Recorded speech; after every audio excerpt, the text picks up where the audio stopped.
Good morning. My name is Joseph Aprile, and I would like to read a series of poems I refer to collectively as peace poems. The first is called a peace poem.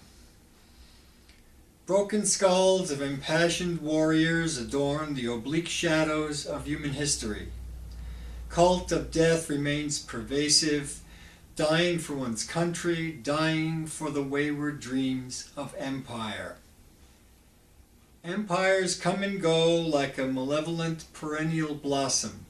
Savage winds of vengeance and retribution, disfigured honor and overblown causes, wreck upon the pyre of human possibilities.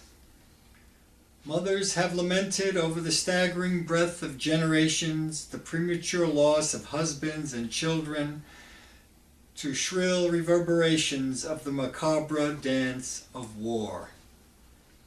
Impoverished billions of hapless souls sift through the detritus of progress in an attempt to draw sustenance from stone. Cycles of needless suffering continue. Will to power drones on, erecting palaces among the bones of the living. Stark, brilliant testimonials to the industry of greed and ambition rise like majestic spires from a planet made feeble by indifference. Ideas that need to be forsaken still thrive. Crimes against humanity perpetuated in the name of the God of the moment. Cities are razed by marvelous weapons of insidious destruction in the twisted hope that rivers of blood can be used to craft victory without killing the soul of those who prevail above the carnage. Humanity is marching with deliberate precision in a parade that leads to a fiery cauldron of despair. Humanity is dancing to a rhapsody that inspires the self-immolation of the human spirit. Humanity is the rudder of a magnificent ship that is poised at the abyss, with its sails billowing in a tumultuous breeze filled with brimstone and fire. Many voices call out from the centuries, though they can barely be heard above the raucous cacophony of war. They are joined by those still living, enfeebled by abuse and neglect. Littered among the dead lay the corpses of those impaled by the reckless sword of ignorance and twisted logic. In spite of all the obstacles, all the crazed indifference, and the barren vision of ideologues who see nothing but the fruits of extreme and impossible ideas, all the pointless babble of material progress, all the hollow ideas grown gravid with the lure of profit, all the smoke and mirrors, the call for a peaceful world can still be heard. Peace is the way out of the darkness. Peace is the light that can brighten the future.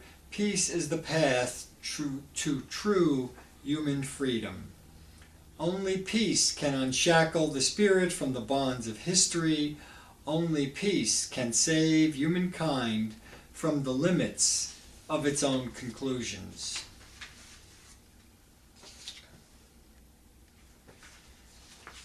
The next poem is referred to simply as War.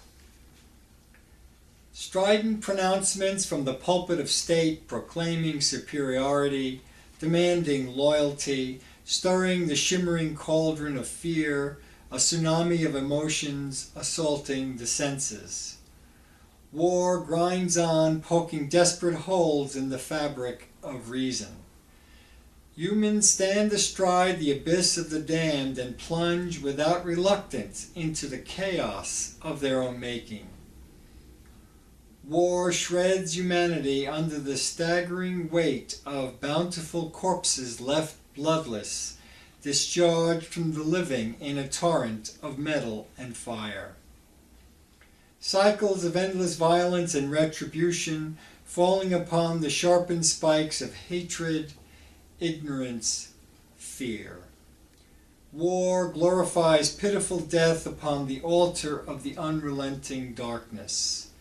I mourn for all the pointless dead, for the gravestones piled high upon the beleaguered hearts of all the mothers who have wept over the ashes of their vanquished children. War's hollow victories give succor to the void and offer the promise of future grief upon the bones of fractured peace. I mourn for needless suffering, for the compendium of horrors, for the blood and sinews of the armies of victims who fall to the earth so thoroughly broken. War is carnage unredeemed by the rhetoric of shallow righteousness or the politics of punishment and retribution.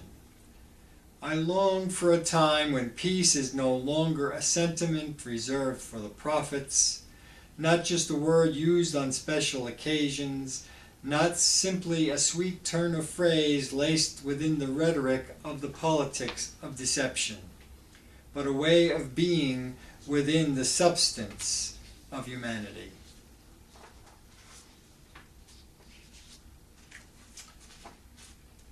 The next poem I call The Butcher's Block. On to the butcher's block it goes, ahoy, ahoy, shimmering blade, its sharpened crystalline edges ready to assault the vault of the head, cracking the skull, eviscerating joy and compassion, dispatching kindness with adept precision, leaving the ghost of the future gasping on the broken floor. On to the butcher's block it goes, ahoy, ahoy.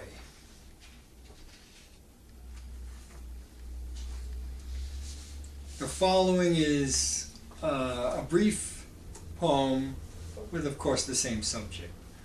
Pointless violence. From the avarice of pointless violence comes a sea of regrettable affection, born of the illusion of reasoned justice.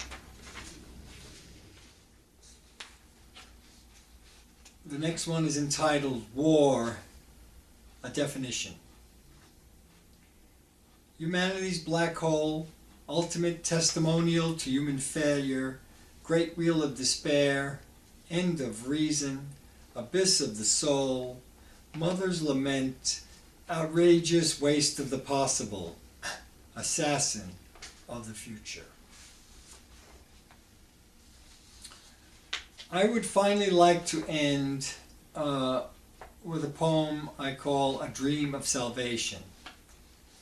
And so it came to pass that within a generation, truth no longer was a whisper but a flood of clarity.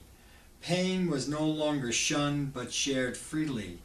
Guns and all weapons of bad intention or ill feeling were melted down to their base metals and fashioned into implements of healing. All who were hungry were fed. All who feared were reassured. All who were pariahs were brought into the human fold. All who were filled with the bile of hatred were cajoled with sweetness and caring. All who suffered needlessly from their lack of faith in themselves were shown the blazing light of true wisdom. All who had hearts weighted by greed freed themselves from the onerous weight of possessions.